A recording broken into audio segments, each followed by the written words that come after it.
I grew up in Hollywood, right by Gardner Street and Melrose, near the studio that I now run called Earth's Power Yoga. I think I had a pretty good childhood. I had a lot of freedom. Because I was raised by a single mom, I think I was able to get away with a lot and really kind of learn by doing things. And if I did something incorrectly, well, I learned from life versus from somebody telling me what to do or what not to do. We rode skateboards, of course, in California. Skateboarding, I think I got my first skateboard when I was 5. Surfing, of course, boogie boarding, mountain biking, and then of course we got into music. We started playing in a band. I started a band when we were very young. I was 10 years old, and we were already starting to play like the Whiskey A Go-Go, the Troubadour, the Hideaway, Hong Kong Cafe, etc. The band was called Mad Society.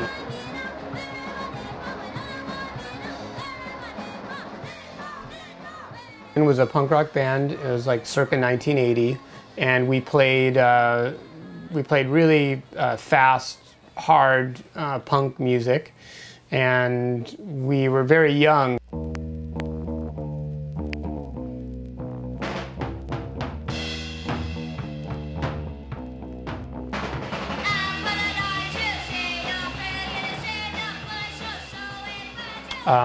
We formed the band because we heard the Ramones and we heard how easy it was to play this kind of music, and I think we just liked, we liked Iggy Pop, the Ramones, the Clash. These are all bands that I just remember as in the very beginning we were listening to Sex Pistols, and so me, my brother, and Mark really started the band as best as I can remember. I'm trying not to make too many enemies right now, we all started this band, and we decided that I would be the singer. Kind of unanimously, we just kind of tried it out, and then we did it, and it was a lot of fun.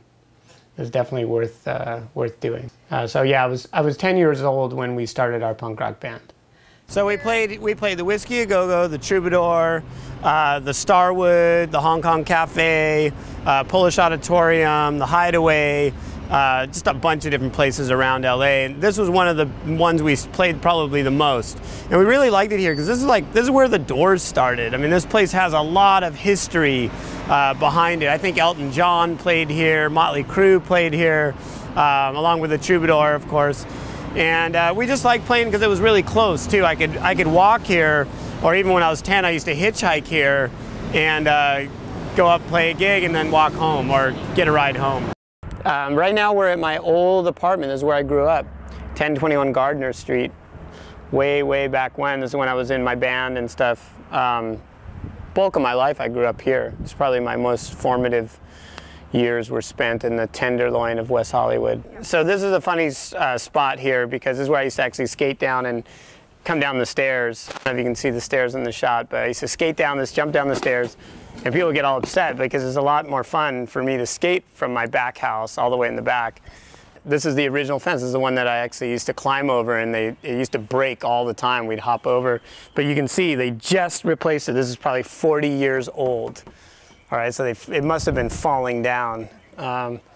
So yeah, and then this is where we used to this was our escape route when we used to, if we'd get in any trouble, we had 2 ways to get out. You could go this way or you could go this way, and we'd often go this way and hop the fence and then run from my grandparents or whoever it was.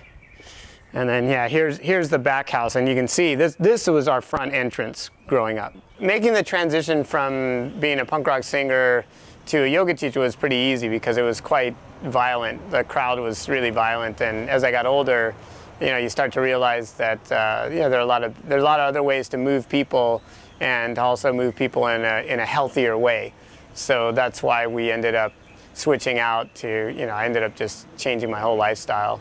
This is where I learned to ride my bicycle.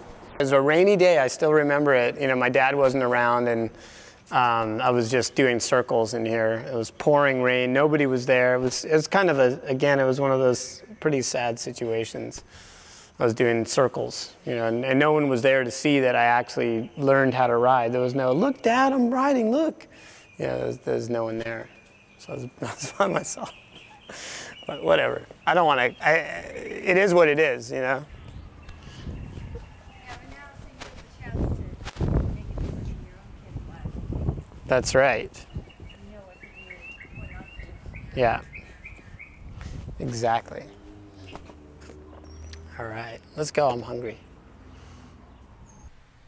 So inhale, taking a deep, full, receptive breath. Exhale, forward fold, dipping in, stretching down. Inhale, look up, elongate the spine. I always wanted to open up my own studio, even from the first time when I first started teaching, in the very, very beginning of my career teaching yoga. I knew that I was going to actually open my own studio. I always felt like I had this kind of entrepreneurial spirit, and I never really worked very well for other people, so I figured I might as well just work for myself. All right, thank you. Have a good class. I started teaching yoga in the early 90s. So we're at the corner of Beverly and Sweetser, and this was called Beverly Hills Health and Fitness. So yeah, this is the place. This was the front door, and then you'd walk in, there was like a check-in area, and then I taught way in the back, way back when yoga was just like a stick of incense in the back of a gym. And it's the first place that I taught yoga in a professional environment. And we got just slowly balancing out the yin and the yang energy within us all. In 1998 is when I decided to open Earth's Power Yoga, and I just rented a space and put in a wood floor and just started teaching out of there. A little flux, if you will, between right and left.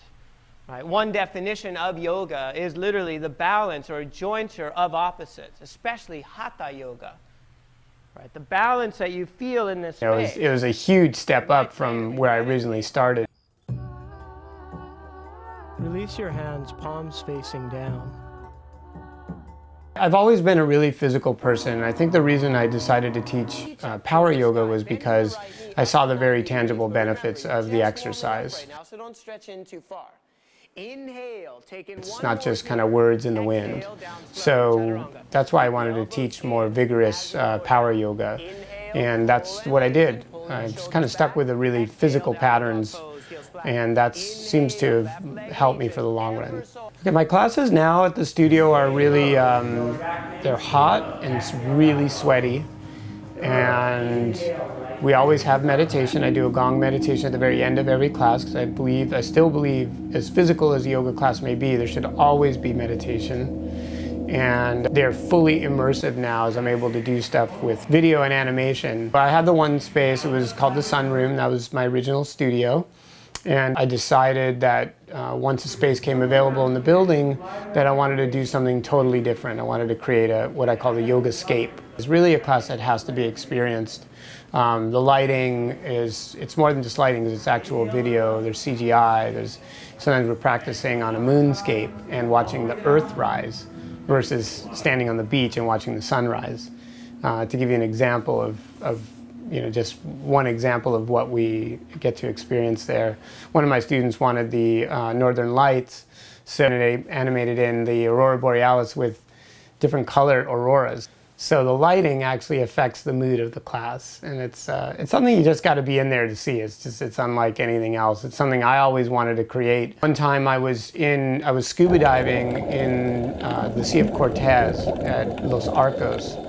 And I remember looking up and seeing the seals swim by and seeing the bubbles in the water and the sun trickling down through the water and saying, God, I'd love to share this visual experience with other people. But basically it's a virtual reality environment. Like we joke and call it the holodeck.